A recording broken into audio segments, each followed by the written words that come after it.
Yes, good evening and welcome back to the Football Tribe UG channel. Robert Kesakos is your usual suspect. Welcome back to yet another live broadcast on your favorite football updates channel.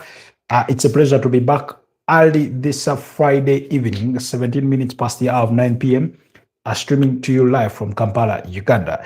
Thank you so much for being part of this journey. We did not have a routine morning Friday broadcast like I'd warned you beforehand. I had some engagements to take care of, but those engagements kept me away until the late afternoon. So I thought it wasn't worthy of us to have a sit down at that particular juncture. But we are back for our routine Friday, night. So, we will be focusing about, the Premier League preview for match day 12. Premier League preview for match day 12. We all know it's going to be a huge weekend. We do have a North London derby in there. Man United will have to wait until Monday night to play their game. Liverpool are going to be in action against Nottingham Forest. Then we also know for a fact that Man City, Chelsea will all be eager to close down the gap on Arsenal, the league leaders there, given that their engagement this weekend is in that London derby, where they could possibly drop points. Is that going to be the case? We'll wait and see what our predictions will be in as far as the weekend is concerned. But before we do proceed any further, allow me have our audios tested and make sure everything does check out, perfectly well before we even take it any further down that path. Oh, yes. So really, it's going to be really interesting. It's going to be interesting going through the weekend to see what there is that it is to come our way. And I'm really looking forward to it. It's the first game after the final international break of 2025, and we will not have any other international break this year until March 2026. So please bear in mind that that is what is going to happen. Looks like our audios are okay. Nothing to really worry about. We are good to go for purposes of this broadcast. So for those of you that are just joining us, kindly like the broadcast, but also do let me know where you're joining us from. What team do you pay allegiance to as this is a football channel, and we are going to be discussing what there is in stock for us come this weekend in as far as the Premier League is concerned. And if we do have time, we will take an insight on what's to come cross board in the Spanish La Liga, in the Italian Serie A, as well as the German Bundesliga and possibly the French League One. But should that not be the case, then we'll take a look at them perhaps tomorrow morning. And speaking of tomorrow morning, I had expected to have an engagement with some Arsenal fans forum, but nothing has been confirmed by the time of this broadcast, so I cannot make any guarantees to the effect that we will be, having that engagement, so so really good to have you on the broadcast. I can see we are 15 on the broadcast, but there's only 3 that I've liked. Please like the broadcast. Please like the broadcast before we get into the conversation. Hi, LFC. How are you doing? You went to bed early yesterday. Are you fully now recovered? Have, the illness blues also weathered down? Anyways, tomorrow in the early kickoff, can't stay fully recovered, but I'm at a local youth club.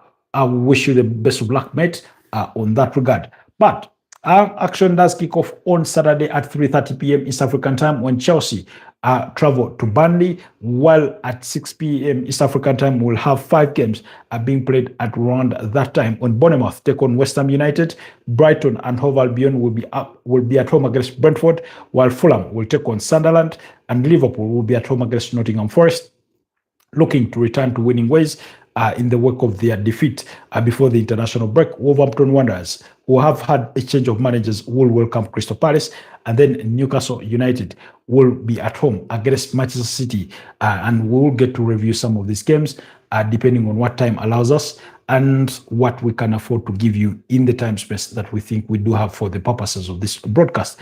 Then on Super Sunday, Leeds United at 5 p.m. will entertain Aston Villa, while at 7:30 p.m. Arsenal will be up against Tottenham Hotspur. And on Monday Night Football at 11 p.m., Manchester United will entertain Everton at Old Trafford. So the question is, where do we get it all started?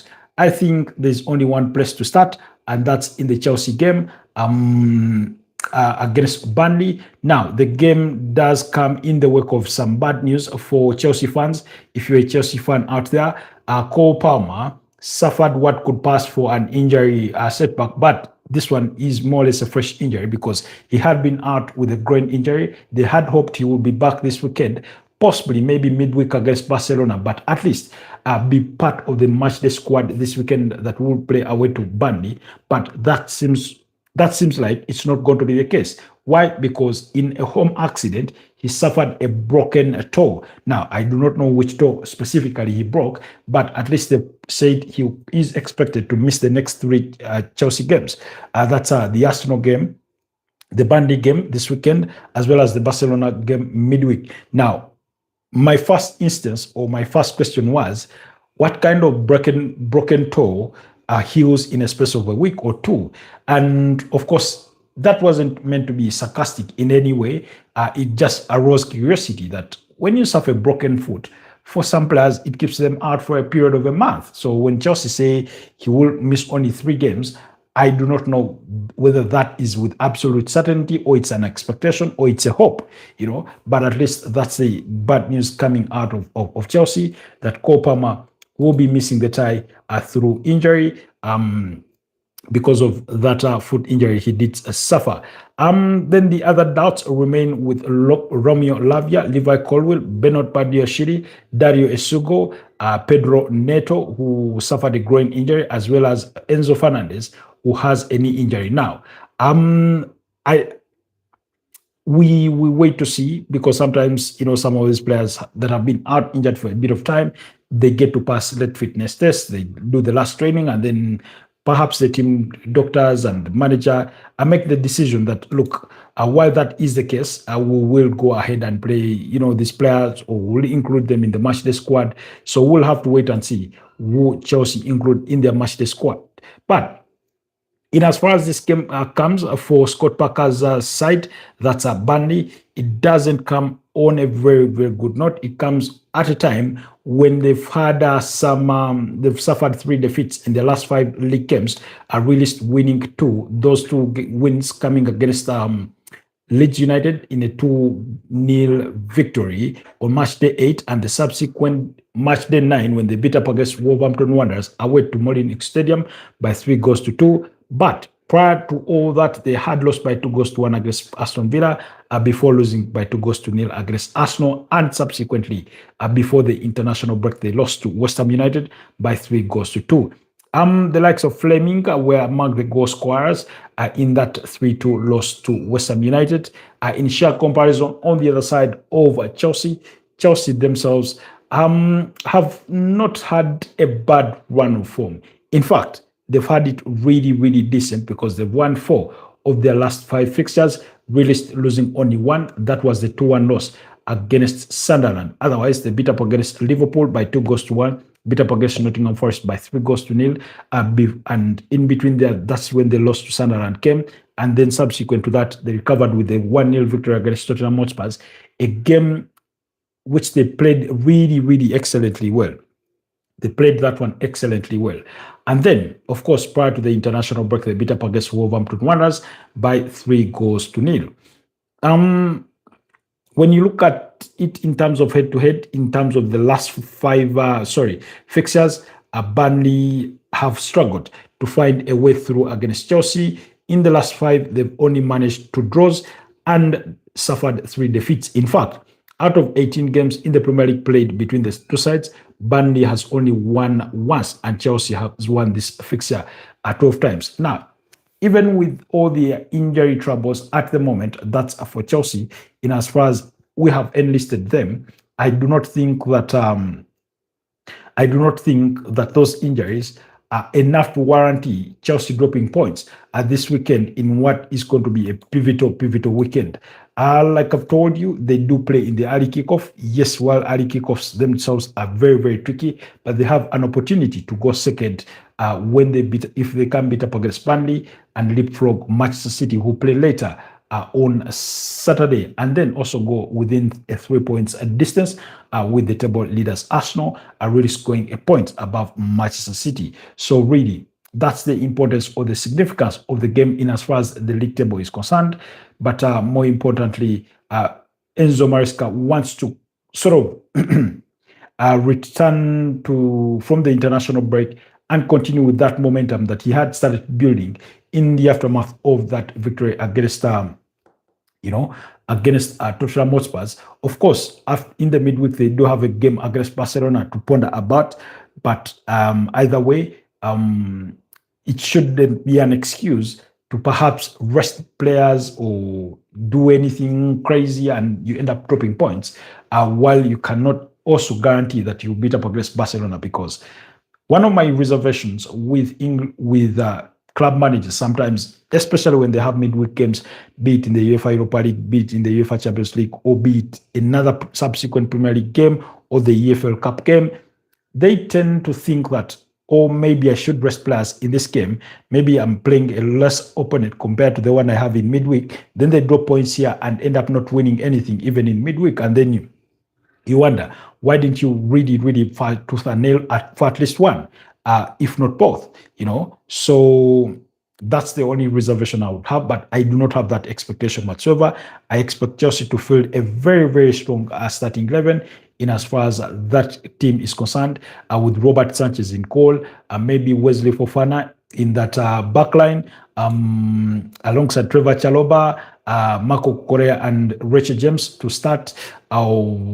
Perhaps Malo Gusto starting at right back with Rachel James coming in midfield alongside Moises Caicedo, Alejandro Garnacho, Joao Pedro, William Estaval, and Liam Delap. So that would be the kind of team that I would expect, which should be decent enough to beat up against a team like Burnley, really, especially bearing, of course, Chelsea being away from home notwithstanding. Really, I would still expect them to win anyway. But Burnley also do have some, decent players there. Of course, they do have two former Chelsea players in Leslie Ugochukwu.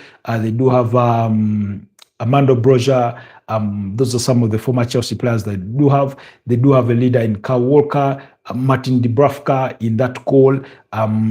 Axel Tuanzebe, who plays for the DRC Congo national team. These ones did qualify for the Intercontinental World Cup playoffs, having knocked out, Nigeria in the African Continental Final for the World Cup playoffs. Esteve in that backline, Hartman, Colen in midfield, Florentino, Antony, Chuana, Fleming. Fleming is one of those guys that are capable of hurting you if you're sloppy in your backline. But like I said, I do expect at the end of the day, Chelsea to prove a little too strong for this Burnley side and walk away with a 2-1 victory on the evening, on the afternoon. That's on Saturday. That's my expectation. Moving away from Chelsea, the other game that we will preview is Liverpool versus Nottingham Forest. The first thing that comes to mind for me when I hear Liverpool versus Nottingham Forest is the fact that Liverpool have not beaten up against Nottingham Forest in the last 3 league meetings. Really, Nottingham Forest have won 2 of those, while the other was a 1-1 draw, which came on the 14th of January 2025 in the return leg. Nottingham Forest having been the first team to beat Liverpool last season, but also they did it, away to Anfield, really, beating them by 0-0. That goal scored by Callum Hudson-Odoi. And really, so those are the sort of fresh memories we do have about this particular fixture. But we know the sort of iteration of changes that Nottingham Forest have gone through in regards to their managerial position kickstarting the season with Nuno Espirito Santo, getting him sacked after 3 match days in the Premier League, and then bringing in Ange Postecoglou, for whom it did not work out really entirely, and then they brought on Sean Dyche, who has been in charge of them for only 3 league games. They lost to Bournemouth by 2-0, drew to Manchester United by 2-2, and beat up against Leeds United by 3 goals. Was it 3-1 to 2? Really, in their last league outing. So really, so for me, it's sort of impressive to know that manager Sean Dyche is starting to get things right, and indeed, that is the expectation, that he does get things right, because it's his future would depend on it, given how quickly Evangelos Marinakis has gone through managers like a knife goes through butter, really. So Leeds got beat by 3-1, and Nottingham Forest won by 3-1 in their last league outing, which did not put them out of the relegation zone, but at least it took their tally of points to 9, only a point behind an 18th placed West Ham United, as well as a 17th placed Burnley. So if they can win against Liverpool, they get to jump out of relegation, provided West Ham United and Burnley do not win their games this weekend. Unfortunately for Liverpool, in the aftermath of the international break, they recorded 2 injuries that are critical to their team, particularly with Conor Bradley. Why? Because they already have Jeremy Frimpong out injured really for a period of about 6 weeks through a hamstring injury. He's struggling with that. Now you have your backup right back equally injured. That means their best alternatives are 2: play Joe Gomez at right back, or pull Dominic Szoboszlai from his advanced role as a midfielder and then play him at right back. But then where you would pull Dominic Szoboszlai to come and play right back, and perhaps in his role put Florian Wirtz. Florian Wirtz is the other player that suffered an injury in the international break, and Arne Slot did reveal that he will be a miss for this weekend against Nottingham Forest, as will be Conor Bradley. However, he did say he does expect Conor Bradley to be out for a period of 3 weeks. Realist, Florian Wirtz will be out for a lesser period compared to that. So that means they could miss him for about a week or 2, depending on how quickly he can recover. And nonetheless, Alisson Ramsey-Becker is one of those that I expected to make his return. I do not know whether he could return early enough to make it in the matchday squad, or even have a start, or we shall have a continuation of Georgi Mamadashvili in goal. On paper, of course, it is without a doubt that Liverpool are the much stronger team, given their quality. Virgil van Dijk, Ibrahim Konate, Milos Kerkez, or Andy Robertson, whoever starts, whether it's Georgi Mamadashvili or Alisson Ramsey-Becker and Joe Gomez to complete that back 5. Midfield, McAllister, Gravenberch, Wataru Endo. That's if, because you can play Wataru Endo alongside Gravenberch playing as your number 8 and Wataru Endo as your deep lying 6, and then you put McAllister in, as you play McAllister as your number 10, and then you have Mo Salah, Cody Gakpo, and Hugo Ekitike leading the lines as we wait for the full return of Alexander Isak, really. So that's that. On the side of Nottingham Forest, you expect Matt Sells in goal. You expect Milenkovic-Savic, Moriro in that back line. I do not know if Ola Aina has recovered on time. I don't know if it will be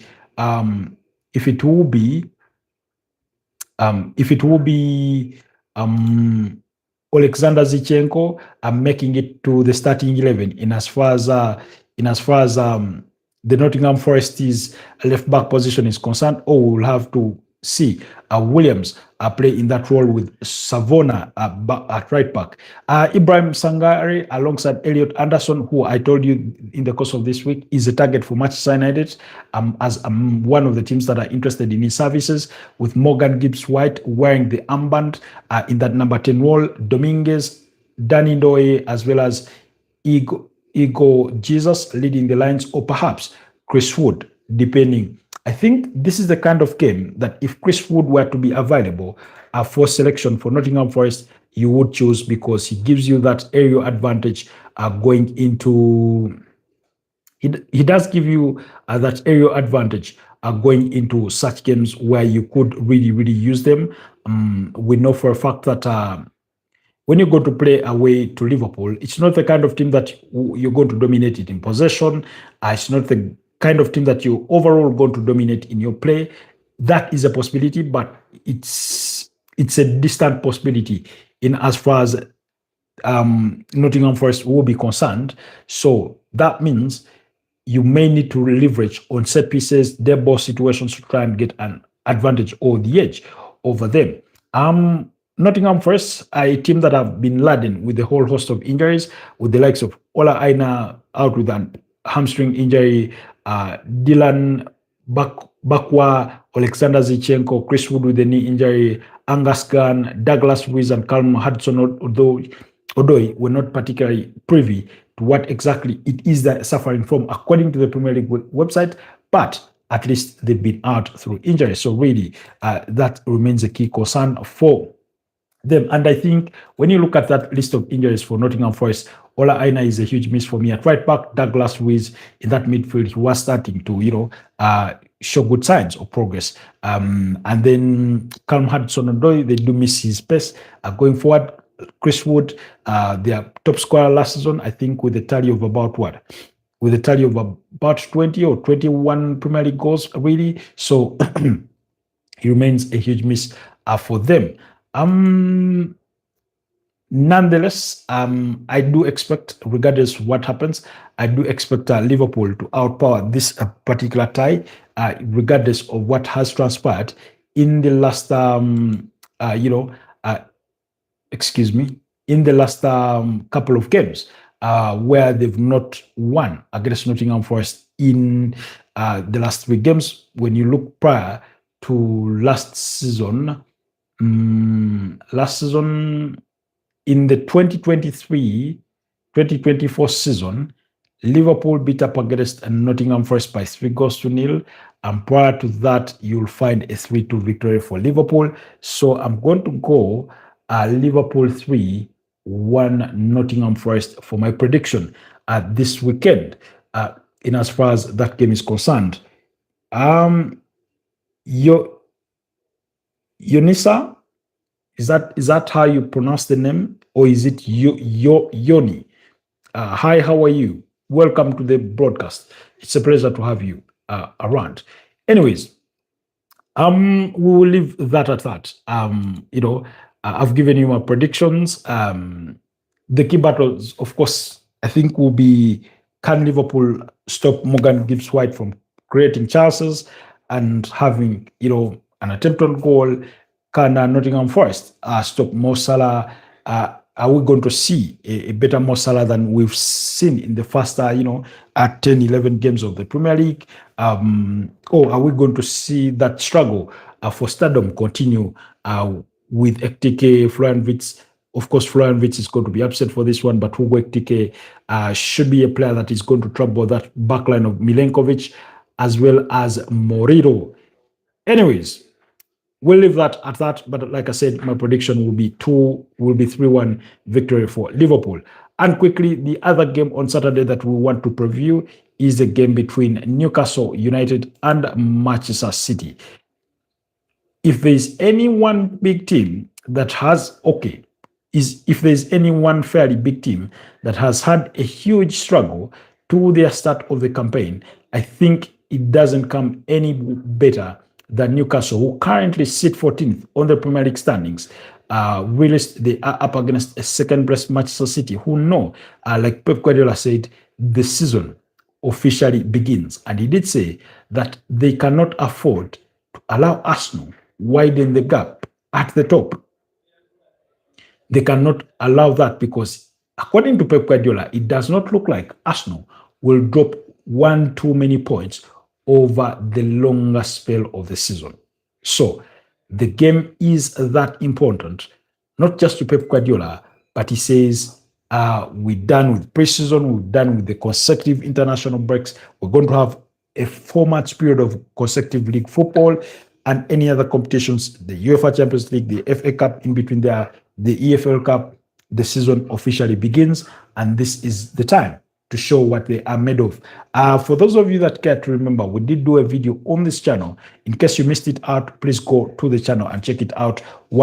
When I made the case that why Manchester City will be Arsenal's biggest title rivals, while in a subsequent interview to that with Aldrin Nsubuga Senior, he did say Manchester City are the team to beat to the Premier League title, and it's not Arsenal. So really, in the context of all that, excuse me, in the context of all that, that's what makes this game really, really crucial. And Newcastle can be a very, very stubborn side at home. But Manchester City are equally a very, very strong team. Newcastle have only won 3 games this season and have drawn 3 games and have had 5 losses. What I know for a fact that they've been so poor on the road. Nonetheless, even at home, they've not done particularly well. They lost Arsenal by 2-1. They lost to Liverpool by 3-2 in some of their home fixtures. Then there was a goalless draw, I think, against Aston Villa, still at home. Really, they've beaten from their Fulham by 2-1. They've beaten there from their Nottingham Forest by 2-0. So really, that also should speak to their capabilities. Now, the surprising bit for me is that on paper, they remain a very, very decent team. The only huge miss is Alexander Isak, who arguably was their best player or has been their best player for the last 2 consecutive seasons prior to this season, before they let him go to Liverpool. Really. But they've really, really struggled for form to the extent that they've already lost 5 games this season, which is not very characteristic of a Newcastle. Of course, I'm talking about the Newcastle of recent times under Eddie Howe. When you look at the last set of results, they beat up against Nottingham Forest in the last 5. They beat up against Nottingham Forest by 2-0. Bruno Guimaraes and a penalty from Nick Volkmaada. They lost to Brighton by 2-1. They beat up against Fulham by 2-1. Lost to West Ham United by 3-1, and subsequently lost to Brentford by 3-1. Can they afford to lose a 3rd consecutive game? Really, on the other side, Manchester City have only lost 1 game in the last 5. That was the 1-0 loss to Aston Villa. But in the other games, they beat up against Everton by 2-0. Prior to that, they had beaten up against Brentford by 1-0. In those 2 subsequent games, Erling Haaland was the goal scorer or sole goal scorer in those games. Then they beat up against Bournemouth by 3-1. Haaland picking up a brace in that one. No wonder he has a tally of 14 goals already. And then against Liverpool, they beat Liverpool by 3-0. Jeremy Doku brought Erling Haaland among the goal scorers in that one, as well as who was the other goal scorer. I'm trying to remember who the other goal scorer was in that victory for Manchester City. Yes, it was Nico Gonzalez. Really. So, Manchester City, I mean, they're just a team too good. They are too good. And this time around, they have very few injuries. Rodri and Mateo Kovacic, those are the only players that are currently that are known to be missing through injury. And that means they have a very, very decent team, really. Their midfield is not a concern. Their forward line is okay. But Erling Haaland is scoring for fun. The back line is decent. So they do come up against a very stubborn Newcastle side. But as stubborn as Newcastle are, they've not beaten up against Manchester City in the last 5 league games. In fact, they've only managed 1 draw in the last 5, and that was a 1-1 draw last season at St. James's Park. I went to the Etihad Stadium. They got beat by 4-0. When you go back to last season, but 1, they got beat home and away, 3-2 at St. James's Park and a 0-0 at the Etihad Stadium. And if you want to go further back to the 2022-2023 league campaign, you'll find a 2-0 victory still for Manchester City at the Etihad Stadium. So it is a fixture that Manchester City have dominated, even in the wake of Newcastle's strength, even in a period where you thought Newcastle are really, really strong an opponent for any team, big or small, you know. They've continued to beat up against them. And that does not give me any form of encouragement.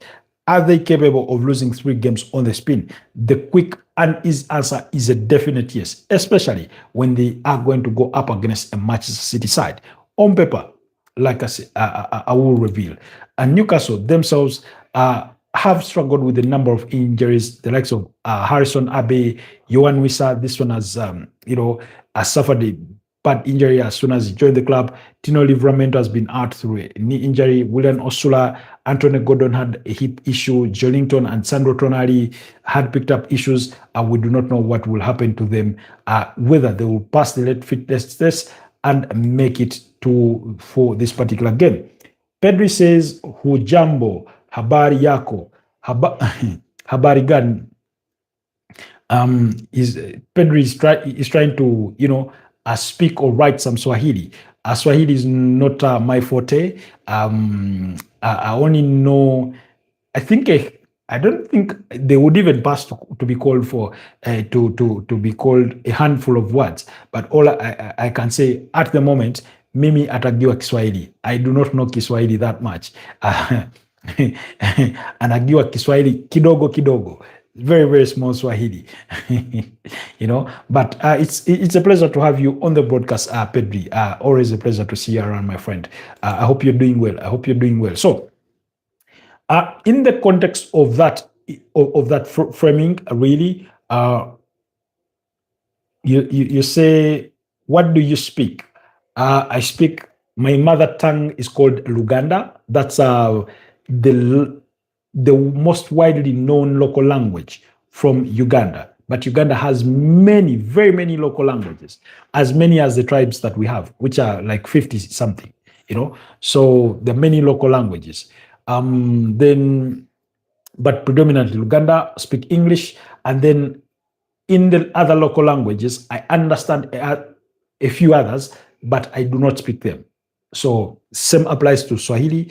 I'll pick 1 to 3 words when you speak when you speak Swahili. For example, when somebody asks jina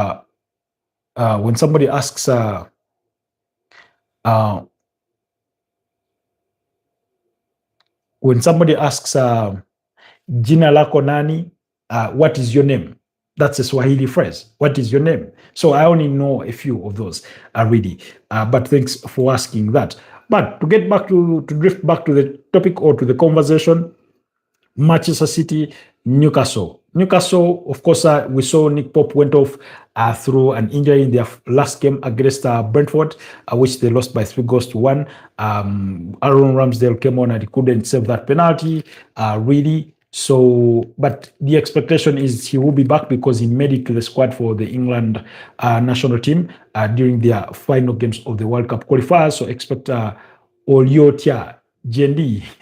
Yes, that is perfect Luganda. Oliotia is how are you in Luganda, for those of you that could be wondering. But thank you, Pedri. So, really, you expect Nick Pope to return in goal. You do expect Dan Burn. You do expect Kieran Trippier. I'd go with Steven Botman and Fabian Schär in that centre-back pairing. However, I wouldn't be surprised if Fabian Schär or Steven Botman is dropped for Malik Thiaw. And then the midfield, Bruno Guimaraes. Now, in the absence, should it be the case that Sandro Tonali and Joelinton are absent, that is when you could see Morgan Rogers. That is when you could see what's his name? The boy they signed from Arsenal. Oh, Jesus Lord. Why is his name eluding me? If somebody remembers it on their fingertips, please. Joe Willock. Yes, Joe Willock is the name that I was trying to remember. Njagala nnyo omupira. Pedri, you sound more Ugandan than most Ugandans. But thank you so much. Pedri is trying to say he loves football so much. That is what he means by that phrase in Luganda.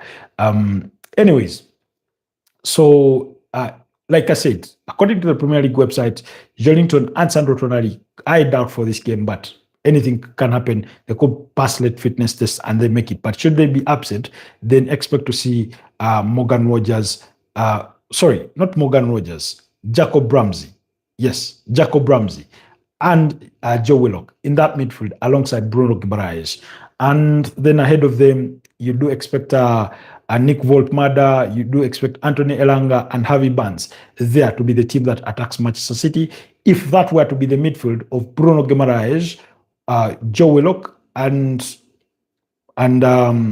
Jacob Ramsey, then I think it will be a bit of lightweight against an astute midfield of Manchester City that has Nico Gonzalez, Tijan Reinders. At least that would be the expectation, with Phil Foden ahead of them, Jeremy Doku to one side, perhaps Savinho to the other, or Jeremy Doku and then maybe Bernardo Silva, or whichever Pep Guardiola may choose to go with, or Ryan Cherki, and Brad Erling Haaland leading the lines, really Gianluigi Donnarumma in goal, a backline of John Stones and maybe Joshko Gvardiol or Ruben Diaz, maybe John Stones and Ruben Diaz, with Joshko Gvardiol moving to left back, and then you have Matheus Nunes at right back, or you could have Nico O'Reilly at left back, and you have Joshko Gvardiol at right back, or it could be, any blend of whichever he may choose to go with, including Nathan Ake. Like I said, Manchester City squad is all available for selection, apart from Mateo Kovacic and Rodri.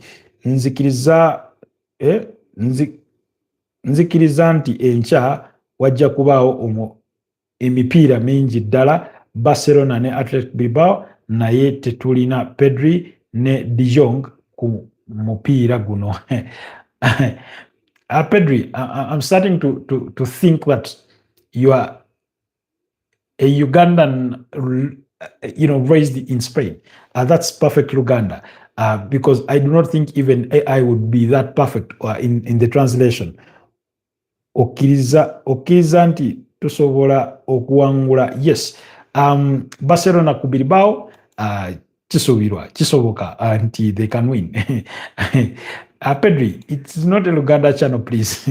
Let's not drift that way for the purposes of the remainder of our viewers. I was learning the language the past 3 months. Wow, that's impressive.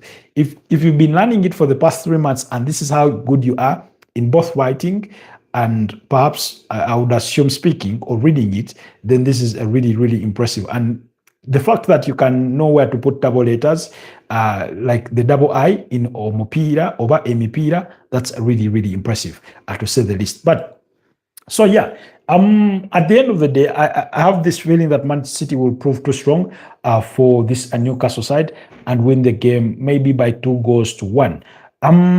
Instinctively, I thought of a draw, but Newcastle have been just so poor in the Premier League, really, that it's really, really hard to bank on them against a Manchester City side that seem to have clicked into this, sort of gear.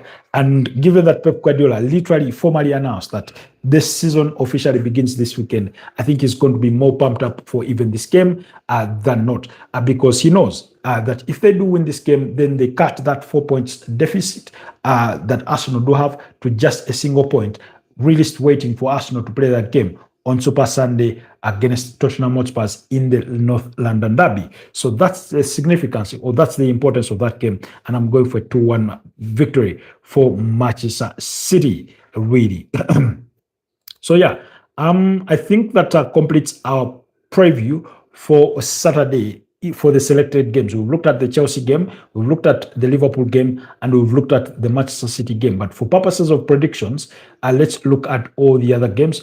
Bournemouth against West Ham, I do expect, even though West Ham have won their last 2 games, I do expect Bournemouth to win this particular fixture, maybe by 3-1. Brighton at home against Brentford. Brentford have been really, really strong in the last couple of games, particularly they play well at home, but I'm going to go with Brighton to win this one, maybe by 2-0.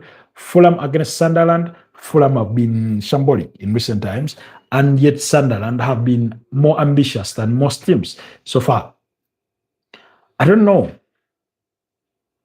I'll go 1-0 Sunderland. Yep, 1-0 Sunderland. Then Wolverhampton Wanderers versus Crystal Palace. Crystal Palace have a game in midweek in the UEFA Conference League. That notwithstanding, Wolves have had a change of managers. Rob Edwards coming in. Do Wolves get a new manager bounce? Do we expect that one? I'm going to go for a 1-1 draw, really, for Wolverhampton Wanderers to register possibly their 3rd point of the season. I'm going to go for a 1-1 draw for that game. I know Crystal Palace have not been at their very best in the last couple of games equally. So that's why I'm choosing to go that direction because ever since they lost to Everton by 2-1, they drew 3-3 against Bournemouth. They lost to Arsenal and lost to Brentford. No, did they? Yeah, I think they beat up against Brentford by 2-0 and a draw against Brighton in a goalless draw. So I'm going to go 1-1 for Wolves and Crystal Palace. Then on Super Sunday, Leeds United will be up against Aston Villa. Leeds Aston Villa, bit of a difficult game, really. But Leeds, like I said, they're not in very, very decent shape. They're just a couple of, they're only a point above relegation. Really, it doesn't do them any favors.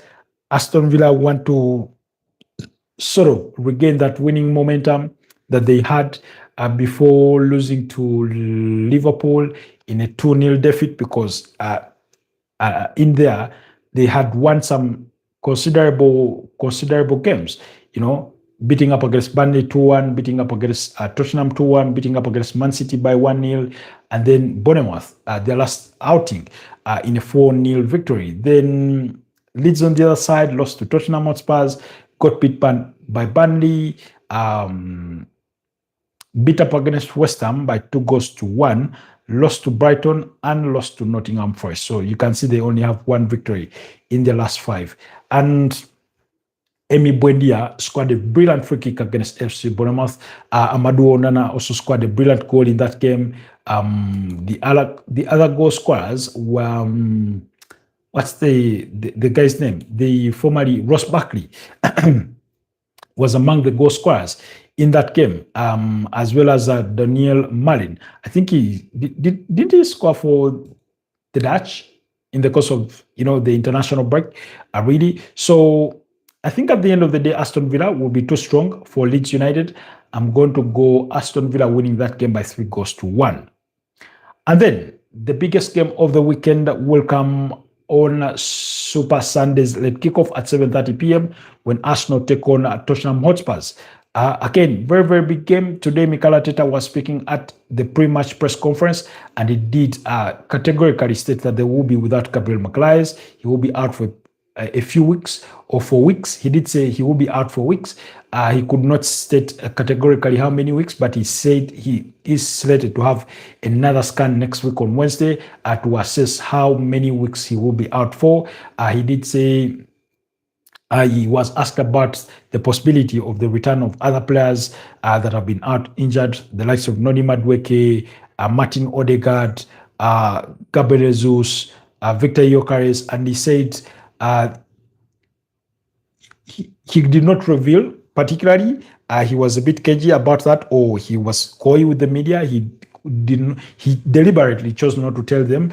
He said he cannot say specifically, but they'll have another training session and see. But Ricardo Calafiori had not trained prior to the press conference, so really he could still be a doubt for the weekend game. But there's an expectation that Martin Odegaard could be back for that game.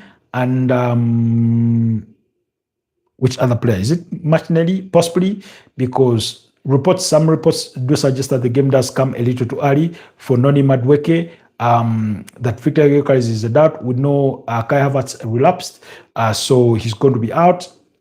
And then also so there's that sort of expectation, really, but we'll have to be patient until Sunday to see who makes the squad for the Gunners. But they do have a couple of injuries to struggle through in as far as that London derby is concerned. Ndimweraliikirivu nti Neymar da Silva Santos Jr. tagenda kulondebwa mu World Cup olw'engeri gyakoleddemu obubi n'obumanyirivu bwe. Okay, but Santos are literally I think they are fighting for their lives in the Brazilian Serie A, really, in terms of not, being relegated. It's been a bit of a difficult season for them. So back to the Arsenal news. Tottenham Hotspurs and Arsenal have arguably some of the longest, injury lists. Of course, when you go to seasonal statistics, you'll find that Manchester City is one of those teams that have suffered the most injuries, I think, with 16. You have Tottenham Hotspurs in that mix in terms of those, injuries. Then I think on that list, you also have Arsenal with so many injuries, I think as many as 12.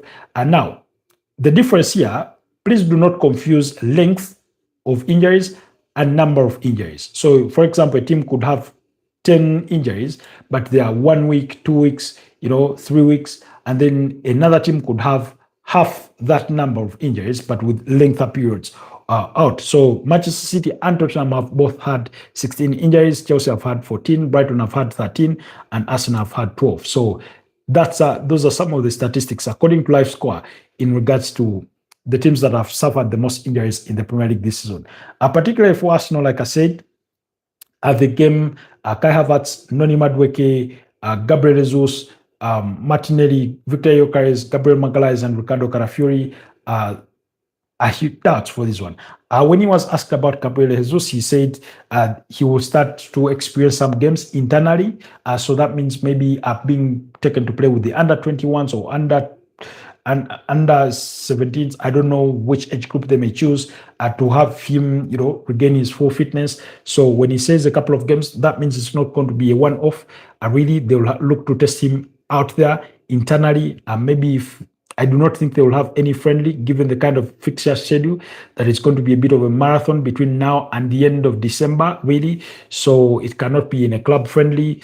Maybe an inter-training game where, you have team A and team B, those kinds of things, really. That's what he meant internally.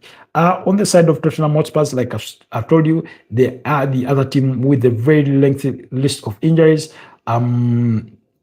The likes of Dejan Kulusevski, James Maddison, Radu Gregson, Kota Takai, Yuvis Bissouma, Dominic Solanke, Lucas Bagville, Ben Davis, Achai Gray, Muhammad Kudus, Grando Kolomwani, Pape Matsad had an issue. I think he would make the squad this one because he could be injury-free coming into the weekend. He could be injury-free, Pape Matsad, despite being taken off in that game against Brazil. So really, but Arsenal have dominated this fixture in the last 5.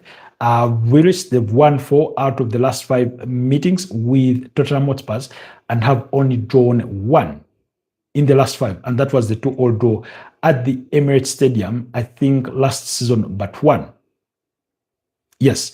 Then also in 32 Premier League games at home against Tottenham Hotspurs, Arsenal have lost 1. And I think that was, you have to go back, I think it was around 2008. I stand to be corrected on the year, but I think it should have been around that period when, Arsenal went 2 goals ahead and Tottenham Hotspur came from 2 behind to win that game. Yunus Kabul, one of the goal scorers with Rafael van der Vaart, the goal scorers in that game, So for those of you that care to remember, in as far as memory may drive us, if it does take us that far, really, there's no absolute certainty that it will take us that far. But in case somebody has it much fresher, you can replenish our memories or you can walk us down memory lane. Then, in the last 5 fixtures in terms of form, we know that Arsenal have the better record. They've won 4 out of the last 5 and drew their last fixture against Sunderland in a 2-2 draw. Really, Tottenham Hotspurs on the other side have not had it too bad, but they've had 2 defeats in that run.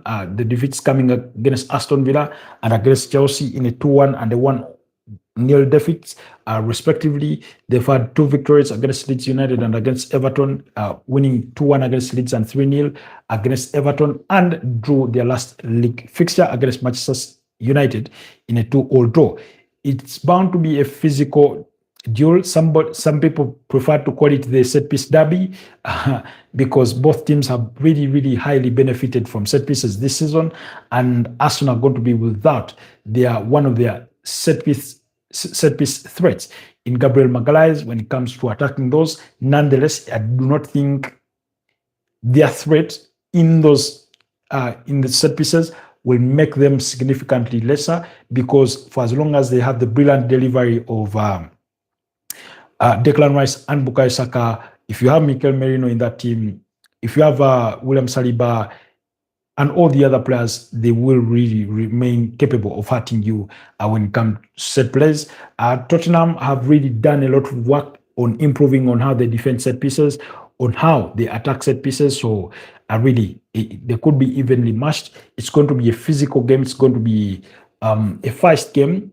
Michael Oliver will be in charge of this game. We've spoken about Michael Oliver during the course of the week, and why I found it suspicious or very, very questionable that he was chosen to take charge of this game after 10 months period of not being handed an Arsenal game in the wake of his poor decision that saw Miles Lewis-Kelly get sent off in their 1-0 victory against Leeds United. That was in January this year. That goal scored by Ricardo Carafiori that won them that game. So that's the other context to it.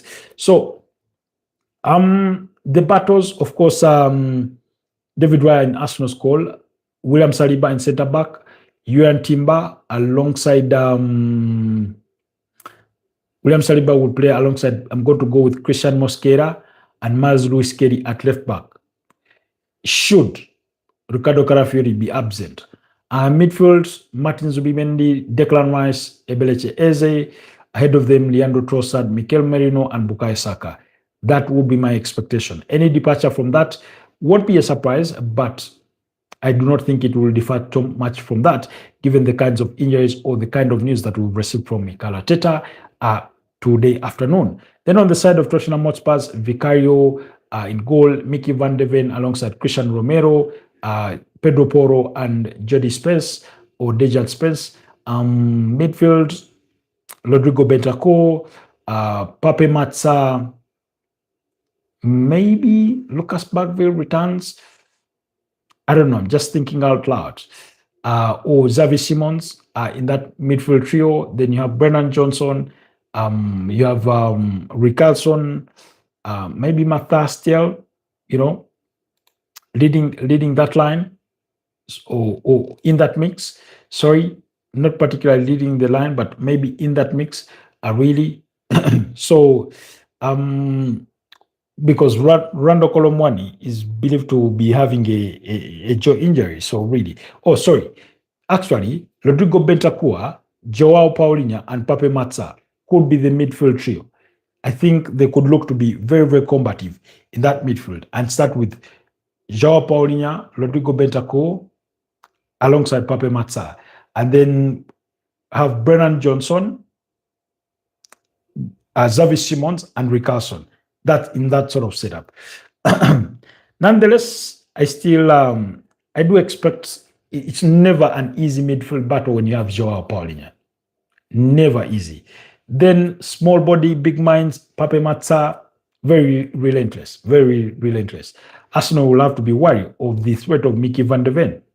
He's capable of driving that ball forward, carrying it from deep within his own area, like we saw against Copenhagen when he scored that solo goal. Very, very brilliant goal. I'm sure next year it will be nominated for the Puskas Award. Excuse me. So, really interesting stuff, really, on that front. Then, so the midfield battle between Zubimendi, Declan Rice, and Eberechi Eze, who wins that battle? I think they'll go toe to toe, but I expect Arsenal to edge it. Brennan Johnson could give Arsenal some speedy nightmares, but if they can control things as they have done in previous games, then they will have not much to worry about. I'm going to go for an Arsenal win, to win by 2-1. This is the first London derby since 2014 that Tottenham Hotspurs are going to start without Harry Kane and Son Heung-min, or with either of Harry Kane or Son Heung-min within that team, because we know Son departed the team in the summer. We know Harry Kane left 2 seasons ago. This coming on his 3rd season. And then Speaking of Hurricane, there's speculation, according to Mundo Deportivo in Spain, that Barcelona have started internal talks over the possibility of signing Hurricane in 2026. So really, there's that food for thought. They look at him as a possible replacement for Robert Lewandowski.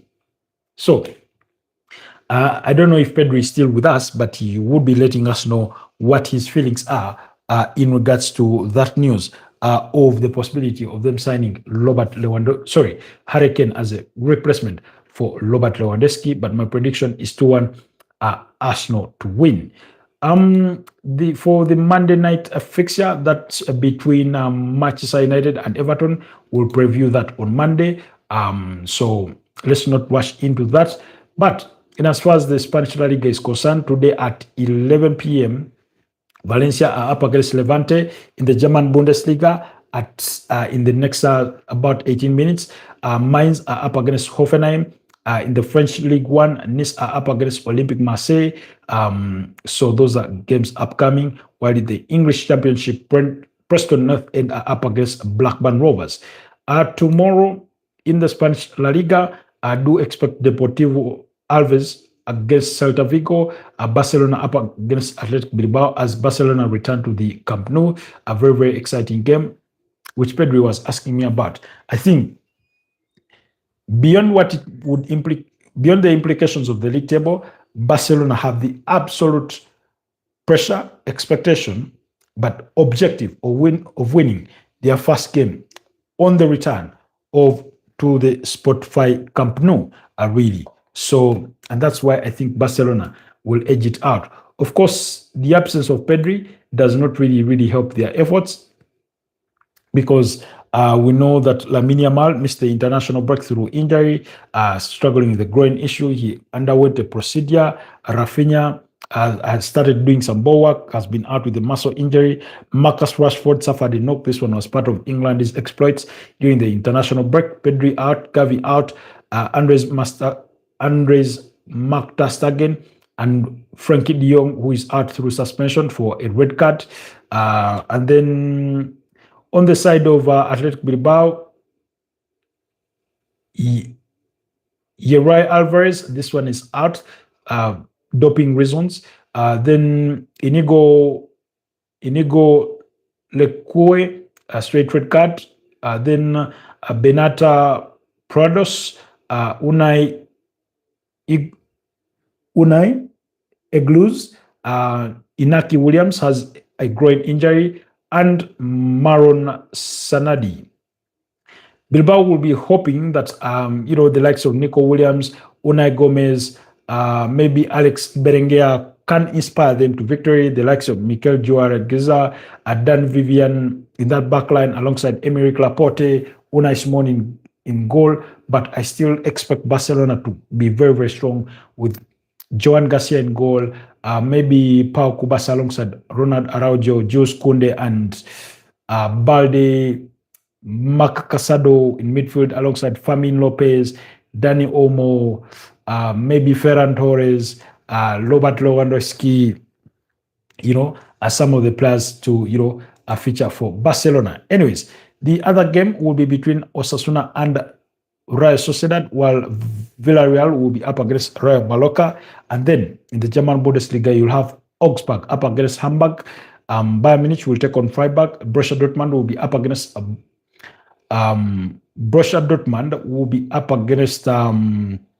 VfB Stuttgart. Now, you see, Bayern Munich are getting the advantage. They play a day earlier than Arsenal, who they meet in midweek. So some of these leagues are very, very intentional, giving their teams a day's advantage ahead of their midweek exploits in as far as the Champions League is concerned. Then Heidenheim will be up against Gladbach. Wolfsburg will be up against Leverkusen, while Cologne will take on Eintracht Frankfurt. In the Italian Serie A, Cagliari will be up against Genoa. Udinese will take on Bologna. Fiorentina will be up against Juventus, while Napoli will welcome Atlanta. And in the French League One, Lens will be up against Strasbourg. Rennes will take on Monaco, and Paris Saint-Germain will be up against Le Havre. That's on Saturday or tomorrow. And then on Super Sunday in the Spanish La Liga, Real Oviedo will take on Rayo Vallecano.